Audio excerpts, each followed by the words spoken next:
Hi everybody, I'm Dr. Amy Miller at St. Louis Skin Solutions, and this is my lovely patient Joy. Hi. And we're going to do some RHA filler.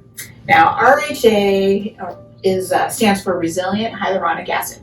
So it's really the first new thing in hyaluronic acid fillers for a long time. Most of the new fillers that come to market are kind of Me Too's, they're plays on what's already out there. The regular hyaluronic acid is just more folded over and cross-linked, so to speak, so it lasts longer. It's harder for the body to break down. And all of the fillers available are approved for static wrinkles, or wrinkles that are there not because of muscle movement, but because of gravity or whatnot. The RHAs are unique in that, A, they're the only FDA-approved filler for dynamic wrinkles, or wrinkles that are they're secondary to muscle movement. So what's unique about them is they're very flexible, yet they're strong. So in the old days, we had to choose, did we want a stronger, heavier, thicker hyaluronic acid, or did we want a lighter one, a softer one that was more bendable and more flexible? So we have to, for that flexibility, we'd have to give up some longevity. So there was kind of a spectrum there.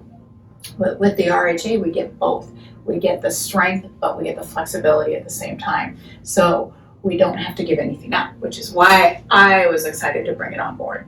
The other thing that's nice about it is that it's the least cross-linked HA. So it's the most like a natural hyaluronic acid molecule. Hyaluronic acid is the molecules that's in our dermis that helps retain water, that helps kind of fill in the gaps between the collagen. Collagen is our foundation, or our trellis, and then the hyaluronic acid is the most common type of glycosaminoglycan, which is the filler between the collagen molecules. So that's a lot of big words for mainly it's the fluff in the dermis. We love a good fluff. Yes.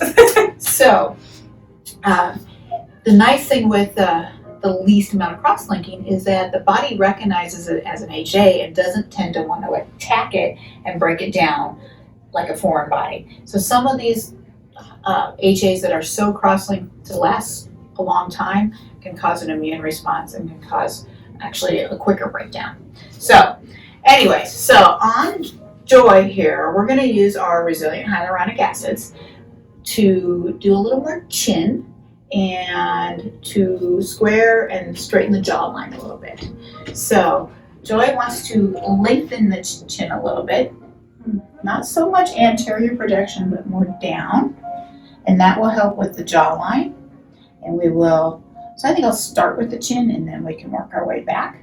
So I'm going to start with RHA 3. There's 3 different types of RHA, 2, 3, and 4. 3 is for the very, very superficial lines, which you have none of.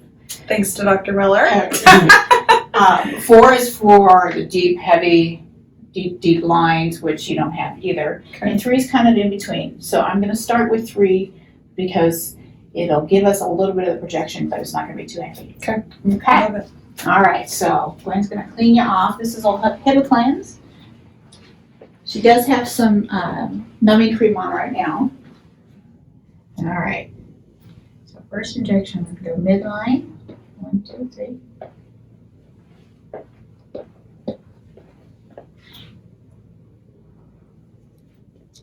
Okay.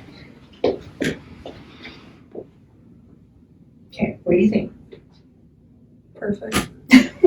She's a magician. You're sweet. I love it. Okay, let's do some jawline work now. So good! Okay, this is why I love it. Okay, so. You make what I do even better, you know? Because I try to fake this and it just so Joy's a makeup artist. Yeah. So she knows all about contouring and shadows and highlights, which is what we're trying to do with filler. the filler. Mm-hmm. Sometimes things are just not fixable with makeup. Okay, so turn this way. So I'm going to work on her mandibular edge here, so if we can just crisp it up a little bit. So I like to start the gonial angle. Get a little deep over there. 1, 2, 3. go right to the periosteum. Now we can go nice and superficial with the RHA because it's so flexible and it's going to bend with the skin, so I don't have to worry about getting it deep to hide the volume. Sorry. You know what? I would like a longer needle on here. Okay. You can just see we're just starting to get it squared a little bit. I'm gonna get a longer needle so I don't have to stick you as many times.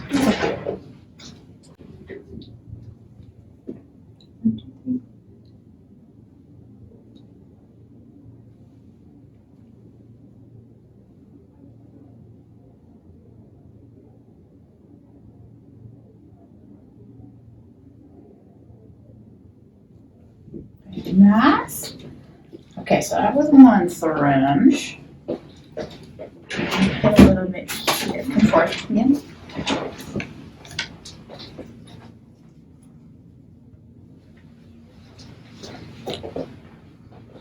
So when you look from the front, you can see this area is more lifted. And I started on this side because this side was the one that needed the most help, right? That was the one This that. one like rounded completely. This one had a little bit. This has always been my good side. Yeah. Okay. You know what I mean? Yes, indeed.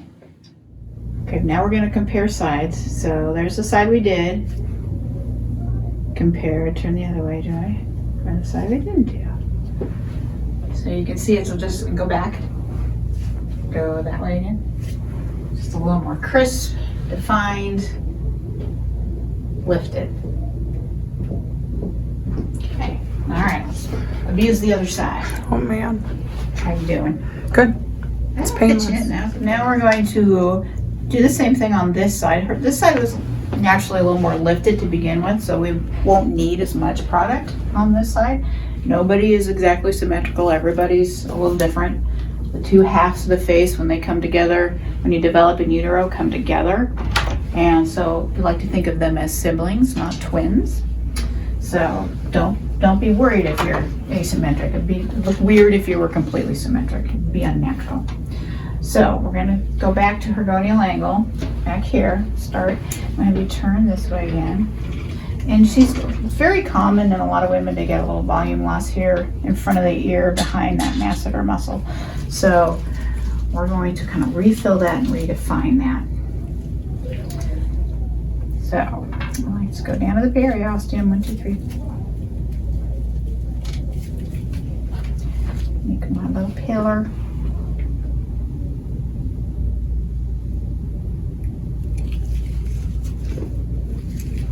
And then go up.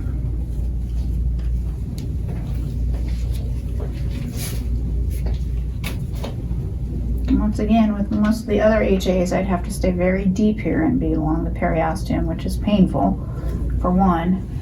But that way, with swelling and any weird reactions, it's down deep and will not be seen from the surface. But with this, I don't have to worry about that, and it's going to move naturally with her skin, so I can put it more superficially where I can do more contouring.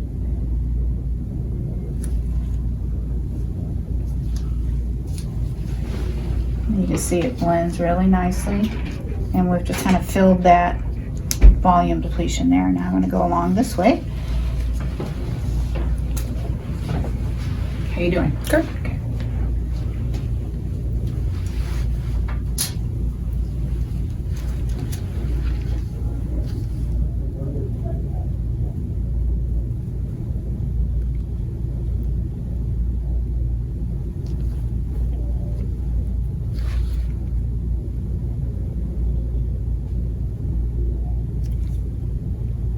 See if I can get my hand out of the way so you can see it fill.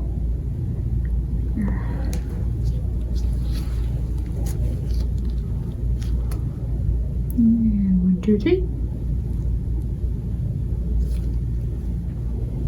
Sorry.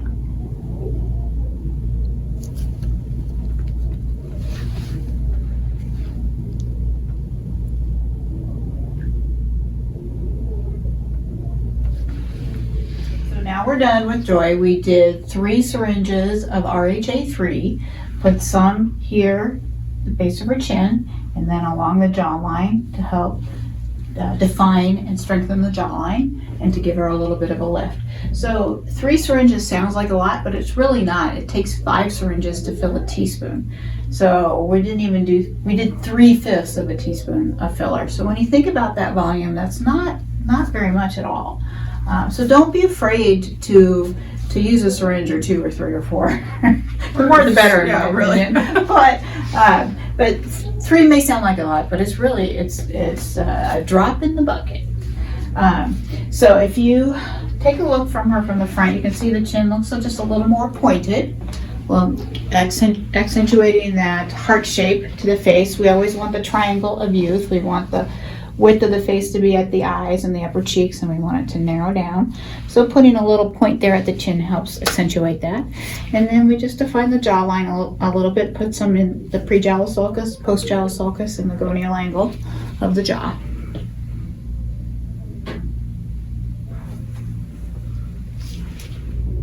Hi, my name is Cassie. I'm the nurse practitioner here at St. Louis Skin Solutions. This is our patient Pam today.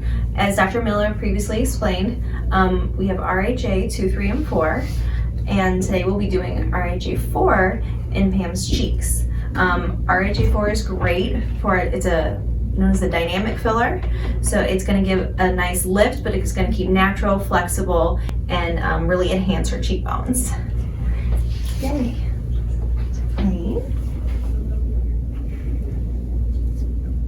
So I'm looking at Pam's face and I'm assessing her cheekbones, and we're kind of looking to replace that apex of the cheek, that high point of the cheek where things have descended, the fat pads have fallen as a part of natural aging. So I'm going to enhance that top portion of the cheek, and so that the light reflects where it's supposed to instead of reflecting lower, giving an artificial widening of her face. This will give her a more youthful appearance and kind of bring back that volume where it's supposed to be. Sorry.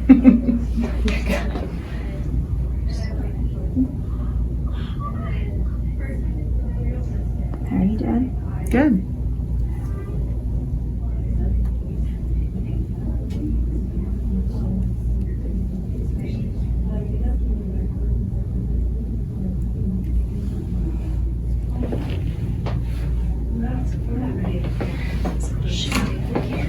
A little bit more.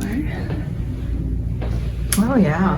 Yeah, so it really gives it a lot of height. And you already have a good cheekbone. Mm-hmm. So I'm not trying to overpower, but just trying to accent that top portion. Yeah. All right, so this is her untreated side that we've not yet put the RHA 4 in. And then as you see in this treated side, we've achieved a lot of height, and how the light reflects off the top of her cheek, the apex of the cheek, instead of coming into the lower portion.